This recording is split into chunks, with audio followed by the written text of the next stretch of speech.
W.H. Davis ಅವರು ಬರೆದಿರ್ತಕ್ಕಂತಹ the king Fisher ಅಂತಕ್ಕಂತಹ ಒಂದು ಬ್ಯೂಟಿಫುಲ್ ಪೋಯಮ್ ಅನ್ನ ಡಿಸ್ಕಷನ್ ಮಾಡೋಣ.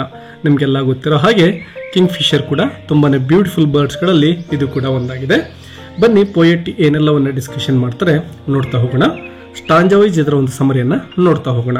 First stanza, it was the rainbow gave the birth and left the all her lovely hues. ನೋಡಿ ವಿದ್ಯಾರ್ಥಿಗಳೇ, startingly it was the rainbow gave the birth ಅಂದ್ರೆ rainbow ಅಂತಕ್ಕಂಥದ್ದು ನಿನಗೆ ಬರ್ತ್ ಅನ್ನು ಕೊಟ್ಟಿದೆ ಅಥವಾ ಜನ್ಮವನ್ನ ನೀಡಿದೆ ಅಂತೇಳಿ ಪೋಯೆಟ್ ಅವರು ಕಿಂಗ್ ಫಿಶರ್ಗೆ ಹೇಳ್ತಾ ಇದ್ದಾರೆ. And left the all her lovely Hughes. ನಮಗೆಲ್ಲ ಗೊತ್ತಿರೋ ಹಾಗೆ ರೈನ್ಬೋ ತುಂಬಾನೇ ಕಲರ್ಫುಲ್ ಆಗಿರತಕ್ಕಂತಹ ಅನೇಕ ಕಲರ್ಗಳನ್ನು ಒಳಗೊಂಡಿರುತ್ತಲ್ವಾ. ಸೊ ಈ ಒಂದು ಕಿಂಗ್ ಫಿಶರ್ ಕೂಡ ಆ ರೈನ್ಬೋದ ಕಲರ್ಗಳನ್ನೇ ಒಳಗೊಂಡಿರುತ್ತೆ. ನೋಡ್ಲಿಕ್ಕೆ ಅದ್ಭುತವಾಗಿರತಕ್ಕಂತಹ ಬಣ್ಣಗಳನ್ನು ಹೊಂದಿರುತ್ತೆ.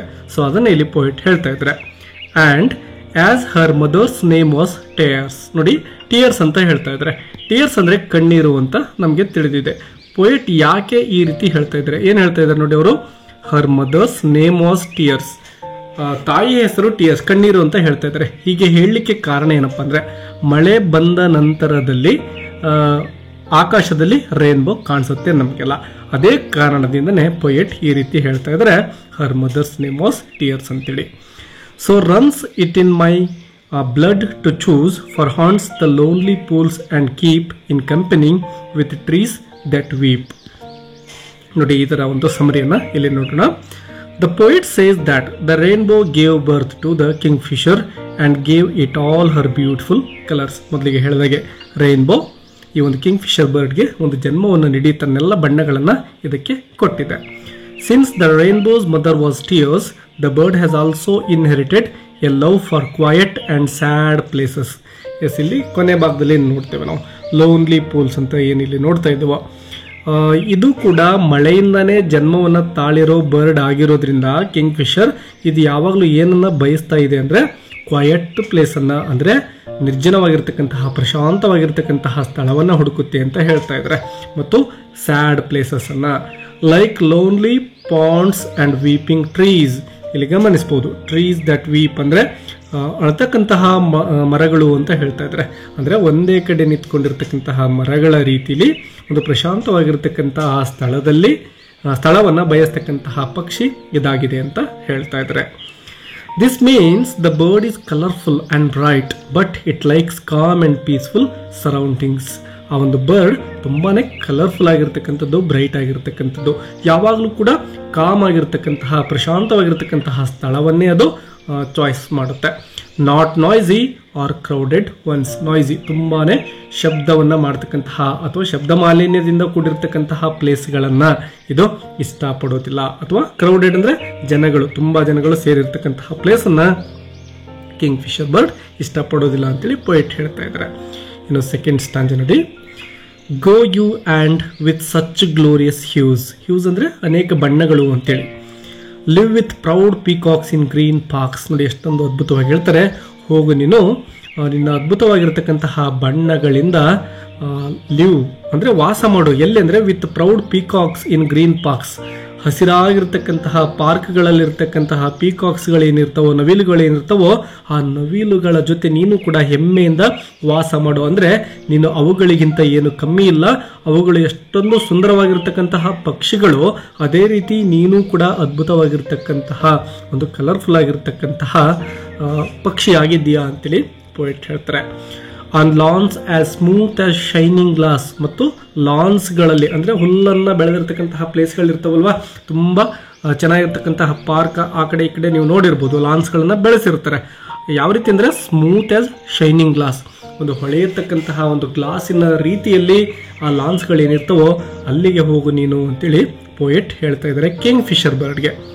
Let every feather show its marks. ನಿನ್ನ ಪ್ರತಿಯೊಂದು ರೆಕ್ಕೆಗಳು ಕೂಡ ನಿನ್ನ ಮಾರ್ಕ್ ಅನ್ನ ಅಂತಹ ಸ್ಥಳಗಳಲ್ಲಿ ಮೂಡಿಸಲಿ ಅಂತೇಳಿ ಹೇಳ್ತಾ ಇದ್ದಾರೆ. ಅಂದ್ರೆ ನೀನು ಕೂಡ ತುಂಬಾನೇ ಬ್ಯೂಟಿಫುಲ್ ಆಗಿರ್ತಕ್ಕಂಥದ್ದು, ನಿನ್ನ ಒಂದು ಸ್ಥಾನ ಏನಿದೆನೋ ಅದು ರಾಯಲ್ ಆಗಿರ್ತಕ್ಕಂಥದ್ದು ಅಂತೇಳಿ ಪೋಯೆಟ್ ಹೇಳ್ತಾ ಇದ್ದಾರೆ. Get thee on boughs and clap thy wings. Yes, boughs ಅಂದ್ರೆ ಗಿಡದ ಅಥವಾ ಮರದ ರೆಂಬೆ ಕೊಂಬೆಗಳು ಅಂತೇಳಿ. ಸೊ ಆ ಒಂದು ಮರದ ರೆಂಬೆ ಕೊಂಬೆಗಳ ಮೇಲೆ ಹೋಗಿ ಕ್ಲಾಪ್ ದೈ ವಿಂಗ್ಸ್, ನಿನ್ನ ರೆಕ್ಕೆಗಳನ್ನ ಬಡಿಯಲ್ಲಿ. Before the windows of proud kings. ಅದರ ಜೊತೆಗೆ ನೋಡಿ, the windows of proud kings ಅಂದರೆ ರಾಜರುಗಳು ಏನಿರ್ತಾರೋ ಅವರ ವಿಂಡೋದ ಹತ್ತಿರ ಹೋಗಿ ನಿನ್ನ ರೆಕ್ಕೆಗಳನ್ನು ನೀನು ಬಡಿಬೇಕು ಅಂಥೇಳಿ ಕೇಳ್ಕೊಳ್ತಾ ಇದ್ದಾರೆ. ಯಾಕೆಂದರೆ ನಿನ್ನ ಸ್ಥಾನ ಅಷ್ಟೊಂದು ಅದ್ಭುತವಾಗಿರ್ತಕ್ಕಂಥದ್ದು ಅಂತೇಳಿ ಹೇಳ್ತಾರೆ. Here the poet tells the bird it deserves to live among proud and royal creatures like peacocks and rich green parks. ನೋಡಿ, ಇಲ್ಲಿ ಪೋಯಿಟ್ ಏನು ಹೇಳ್ತಿದ್ದಾರೆ ಅಂದರೆ ಆ ಕಿಂಗ್ ಫಿಶರ್ ಬರ್ಡ್ಗೆ ನಿನ್ನ ಸ್ಥಾನ ಅಂತಕ್ಕಂಥದ್ದು ಏನಿದೆಯೋ ಅದು ಒಂದು ರಾಯಲ್ ಆಗಿರ್ತಕ್ಕಂತಹ ಪ್ಲೇಸ್ ಆಗಿರಬೇಕು. ಯಾಕೆಂದರೆ ನೀನು ಕೂಡ ತುಂಬ ಅದ್ಭುತವಾಗಿರ್ತಕ್ಕಂತಹ ಒಂದು ಬ್ಯೂಟಿಯನ್ನು ಹೊಂದಿರತಕ್ಕಂತಹ ಒಂದು ಪಕ್ಷಿಯಾಗಿದೆಯಾ. ಪೀಕಾಕ್ಸ್ ಯಾವ ರೀತಿ ಬ್ಯೂಟಿಫುಲ್ ಆಗಿರುತ್ತೋ ನೀನು ಅದೇ ರೀತಿ ಬ್ಯೂಟಿಫುಲ್ ಆಗಿದೆಯಾ. ಹಾಗಾಗಿ ನೀನು ಒಂದು ರಿಚ್ ಗ್ರೀನ್ ಪಾರ್ಕ್ಸ್ಗಳಲ್ಲಿ ನೀನು ವಾಸ ಮಾಡಬೇಕು ಅಂತೇಳಿ ಹೇಳ್ತಾರೆ. ಹೆಮ್ಮೆಯಿಂದ ಇರಬೇಕು ಅಂತ ಹೇಳ್ತಾರೆ. The poet says the bird can show off its beautiful feathers on smooth lawns and even fly before the windows of kings because it is so bright and colourful. ಮೊದಲಿಗೆ ಹೇಳಿದಾಗೆ ಒಂದು ಸ್ಮೂತ್ ಆಗಿರತಕ್ಕಂತಹ ಲಾನ್ಗಳ ಮೇಲೆ ನೀನು ಹಾರಾಟ ಮಾಡಬೇಕು ಮತ್ತು ರಾಜರ ವಿಂಡೋಗಳ ಕಿಟಕಿಗಳೇನಿರ್ತಾವೋ ಅವುಗಳ ಬಳಿಗೆ ಹೋಗಿ ನೀನು ರೆಕ್ಕೆಗಳನ್ನು ಬಡಿತಾ ಹಾರಾಡು ಅಂತೇಳಿ ಕೇಳ್ಕೊಳ್ತಾ ಇದ್ದಾರೆ. ಯಾಕೆಂದರೆ you are so bright and you are so colourful ಅಂತೇಳಿ ಹೇಳ್ತಾ ಇದ್ದಾರೆ. ಇನ್ನು ಕೊನೆ ಸ್ಟಾಂಜವನ್ನು ನೋಡೋದಾದ್ರೆ ವಿದ್ಯಾರ್ಥಿಗಳೇ, ನೇ ಅಂದರೆ ವಿದ್ಯಾರ್ಥಿಗಳೇ ಗಮನಿಸಬೇಕು, ನೋ ಅಂತೇಳಿ. Nay lovely bird thou art not vain. Yes, ಮತ್ತೆ ಹೇಳ್ತಾರೆ ನೋಡಿ. ಈಗ ಎರಡನೇ ಸ್ಟಾಂಜದಲ್ಲಿ ಪೋಯೆಟ್ ಅವ್ರು ಏನು ಹೇಳ್ತಾ ಇದ್ದಾರೆ, ನೀನು ಹೆಮ್ಮೆಯಿಂದ ಹೋಗಿ ರಾಜರ ಒಂದು ಕಿಟಕಿಗಳ ಬಳಿ ಹಾರಾಟ ಮಾಡು, ಒಳ್ಳೆ ಬ್ಯೂಟಿಫುಲ್ ಆಗಿರ್ತಕ್ಕಂತಹ ಪಾರ್ಕ್ಗಳಲ್ಲಿ ನೀನು ಹಾರಾಟ ಮಾಡು, ಲಾನ್ಗಳಲ್ಲಿ ಹಾರಾಟ ಮಾಡು, ಪಿಕಾಕ್ಗಳ ಜೊತೆ ನೀನು ಹಾರಾಟ ಮಾಡು ಅಂತೆಲ್ಲ ಹೇಳ್ತಾರೆ. ಬಟ್ ಇಲ್ಲಿ ಬೇಡ ಅಂಥೇಳಿ ತಮ್ಮ ಒಂದು ಟೋನನ್ನು ಚೇಂಜ್ ಮಾಡ್ಕೊಳ್ತಾ ಇದ್ದಾರೆ. ದ ವಾಟ್ ನಾಟ್ ವೇನ್, ಸುಮ್ಮನೆ ನೀನು ವ್ಯರ್ಥ ಪ್ರಯತ್ನಗಳನ್ನು ಮಾಡೋದು ಬೇಡ, ಅದು ಯಾವುದು ಕೂಡ ಉಪಯೋಗ ಇಲ್ಲ, ಅದು ಬೇಡ ಅಂತ ಹೇಳ್ತಾರೆ. ಮತ್ತೆ thou hast no proud ambitious mind, ಆ ರೀತಿಯಾಗಿರ್ತಕ್ಕಂತಹ ಒಂದು ಹೆಮ್ಮೆ ಪ್ರೌಡ್ನೆಸ್ ಏನೂ ಬೇಕಾಗಿಲ್ಲ, ಸಿಂಪಲ್ ಆಗಿರ್ತಕ್ಕಂತಹ ಬರ್ಡ್ ಆದರೆ ಸಾಕು ನೀನು ಅಂತೇಳಿ ಅವ್ರು ಹೇಳ್ತಾ ಇದ್ದಾರೆ. ನೋಡಿ, I also love A quiet place. ಯಾಕೆಂದರೆ ಪೋಯಿಟ್ ಹೇಳ್ತಕ್ಕಂಥದ್ದು ಕೊನೆಗೆ ಅದ್ಭುತವಾಗಿರ್ತಕ್ಕಂತಹ ತಮ್ಮ ಮನಸ್ಸಿನ ಭಾವನೆಗಳನ್ನು ಇಲ್ಲಿ ಅವರು ಶೇರ್ ಮಾಡ್ಕೊಳ್ತಾರೆ. I also love A quiet place, ನನಗೂ ಕೂಡ ಕ್ವಾಯಟ್ ಪ್ಲೇಸ್ ಅಂದರೆ ಪ್ರಶಾಂತವಾಗಿರ್ತಕ್ಕಂತಹ ಸ್ಥಳ ಅಂದರೆ ತುಂಬಾ ಇಷ್ಟ ಅಂತೇಳಿ ಹೇಳ್ತಾರೆ. That's green away from all man kind.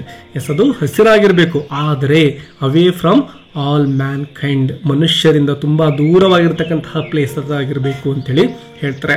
A lonely pool and let a tree sigh with her bosom over me. Yes, lonely pool ಅಂದರೆ ನಾವು ಒಂದು ಕೊಳ ಅಂತ ಹೇಳ್ಬೋದು. ದೂರದಲ್ಲಿರ್ತಕ್ಕಂತಹ ಒಂದು ಹಸಿರಾಗಿರ್ತಕ್ಕಂತಹ ಪ್ಲೇಸ್ ಇರಬೇಕು ಮತ್ತು ಅಲ್ಲೊಂದು ಕೊಳ ಇರಬೇಕು, ಅಂತಹ ಪ್ಲೇಸಲ್ಲಿ ನಾನು ಇರಬೇಕು. And let a tree sigh with her bosom over me. So ಆ ಒಂದು ಮರದ ಕೆಳಗಡೆ ಕೂತ್ಕೊಂಡು ನಾನು ಪ್ರಶಾಂತವಾಗಿರ್ತಕ್ಕಂತಹ ಸ್ಥಳದಲ್ಲಿ ಕೂತ್ಕೊಂಡು ಮನಸ್ಸಿಗೆ ಆನಂದವನ್ನು ಪಡಬೇಕು ಅಂತಕ್ಕಂಥದ್ದನ್ನು ಪೋಯಿಟ್ ಅವರು ಇಲ್ಲಿ ಹೇಳ್ತಾ ಹೋಗ್ತಾರೆ. ಇನ್ನು ಮೀನಿಂಗ್ಸ್ ಅನ್ನು ನೋಡಿ. The poet changes his tone here. He says, no lovely bird, you are not proud or vain. The bird is humble and peaceful, not proud like peacocks or kings. The poet says that he is like the bird. He also loves simple, quiet, green places away from crowds and people. So ಆ ಪಕ್ಷಿಯು ಕೂಡ ಪ್ರಶಾಂತವಾಗಿರ್ತಕ್ಕಂತಹ ಸ್ಥಳವನ್ನೇ ಹುಡುಕ್ತಕ್ಕಂತಹ ಪಕ್ಷಿಯಾಗಿದೆ. ಅದೇ ರೀತಿ ನಮ್ಮ poet ಕೂಡ ತಾನು ತುಂಬ simple ಆಗಿರ್ತಕ್ಕಂತಹ ಜೀವನವನ್ನು ಮಾಡಬೇಕು ಮತ್ತು ಗ್ರೀನ್ ಪ್ಲೇಸಸ್ ಅಂದರೆ ಹಸಿರಾಗಿರ್ತಕ್ಕಂತಹ ಸ್ಥಳ ಆಗಿರಬೇಕು. Away from crowds and people, ಜನಗಳಿಂದ ದೂರ ಆಗಿರ್ತಕ್ಕಂತಹ ಪ್ಲೇಸಲ್ಲಿ ನಾನು ವಾಸ ಮಾಡಬೇಕು ಅಂತೇಳಿ ಹೇಳ್ತಾ ಇದ್ದಾರೆ. He wants to rest near a lonely pool and a gentle tree. ಎಲ್ಲಿ ವಿಶ್ರಾಂತಿಯನ್ನು ತೆಗೆದುಕೊಳ್ಬೇಕು ಅಂತ ಹೇಳ್ತಾ ಇದ್ದಾರೆ ನೋಡಿ. Rest near a lonely pool ಅಂದರೆ ಸಿಂಗಲ್ ಆಗಿರ್ತಕ್ಕಂತಹ ಒಂದು ಕೊಳ ಇರಬೇಕು ಅಂತೇಳಿ ಕೇಳ್ಕೊಳ್ತಾ ಇದ್ದಾರೆ. ಆ್ಯಂಡ್ ಎ ಜೆಂಟಲ್ ಟ್ರೀ, ಒಂದೇ ಒಂದು ಮರ ಇರಬೇಕು, ಜೆಂಟಲ್ ಆಗಿರತಕ್ಕಂತಹ ಒಂದು ಮರ ಇರಬೇಕಲ್ಲಿ. Which seems to sigh or breathe softly over him. Sigh ಅಂದರೆ ಇಲ್ಲಿ ನಿಟ್ಟುಸಿರು ಬಿಡೋದು ಅಂತ ಅಲ್ಲ, ನಿಧಾನಕ್ಕೆ ಗಾಳಿ ಬೀಸ್ತಕ್ಕಂಥದ್ದು, ನಿಧಾನಕ್ಕೆ ಅಲ್ಲಿ ಗಾಳಿ ಬೀಸ್ತಾ ಇರಬೇಕು. ನಾನು ಕೂಡ ಪ್ರಶಾಂತವಾಗಿ ಇಲ್ಲಿ ಉಸಿರಾಟವನ್ನು ಮಾಡ್ತಾ ಸಾಫ್ಟ್ಲಿ ಓವರ್ ಹಿಮ್, ಆ ಮರದ ಜೊತೆಯಲ್ಲಿ ನಾನು ಪ್ರಶಾಂತವಾಗಿರ್ತಕ್ಕಂತಹ ಸ್ಥಳದಲ್ಲಿ ಇರ್ತೇನೆ ಅಂತೇಳಿ ಪೋಯೆಟ್ ಅವರು ಹೇಳ್ತಾ ಇದ್ದಾರೆ. ಸೊ ಇಲ್ಲಿ ಕಿಂಗ್ ಫಿಶರ್ ಕೂಡ ತನ್ನ ರೀತಿಯಲ್ಲೇ ಪ್ರಶಾಂತವಾಗಿರ್ತಕ್ಕಂತಹ ಸ್ಥಳವನ್ನು ಇಷ್ಟಪಡುತ್ತೆ ಅಂತಕ್ಕಂಥದ್ದನ್ನು ಪೋಯೆಟ್ ಅವರು ಮೆನ್ಷನ್ ಮಾಡ್ತಾ ಇದ್ದಾರೆ. ವಿದ್ಯಾರ್ಥಿಗಳೇ, ಈ ಒಂದು ಪೋಯಮ್ನ ಸಿಂಪಲ್ ಆಗಿರ್ತಕ್ಕಂತಹ ಸಮರಿಯನ್ನು ಕೊಡಬೇಕು ಅಂತ ಅನ್ಕೊಂಡಿದ್ದೇನೆ. ಒಂದು ವೇಳೆ ನಿಮಗೆ ಸಿಂಪಲ್ ಸಮರಿ ಬೇಕು ಅಂದರೆ ಸಿಂಪಲ್ ಸಮರಿ ಅಂತೇಳಿ ಕಮೆಂಟ್ ಮಾಡಿ. ಒಂದು ವೇಳೆ ಇಲ್ಲಿರ್ತಕ್ಕಂತಹ ಸಮರಿನೇ ಸಾಕಾದರೆ ನೋ ಪ್ರಾಬ್ಲಮ್, ಇದನ್ನು ನೀವು ಕಲ್ತ್ಕೋಬಹುದು. ವಿದ್ಯಾರ್ಥಿಗಳೇ, ವಿಡಿಯೋಗೆ ಒಂದು ಲೈಕ್ ಕೊಡೋದನ್ನು ಮರಿಬೇಡಿ. ನಿಮ್ಮ ಫ್ರೆಂಡ್ಸ್ ಜೊತೆನೂ ಕೂಡ ಶೇರ್ ಮಾಡ್ಕೊಳ್ಳಿ. ನಿಮಗೆ ಯಾವುದಾದ್ರೂ ಇಂಗ್ಲೀಷ್ ಲೆಸನ್ ಅಥವಾ ಪೋಯಮ್ನ ಕನ್ನಡ ಸಮರಿ ಬೇಕು ಅಂದರೆ ಅದರ ಒಂದು ಟೈಟಲನ್ನು ಕಮೆಂಟ್ ಬಾಕ್ಸಲ್ಲಿ ಕಮೆಂಟ್ ಮಾಡಿ. ರೈಟರ್ ನೇಮನ್ನು ಕೂಡ ಕಮೆಂಟ್ ಮಾಡಿದರೆ ಈಸಿ ಆಗುತ್ತೆ. I can find the text and give the summary of those lessons also. Let's meet again in next video. Keep learning. All the best. Bye bye.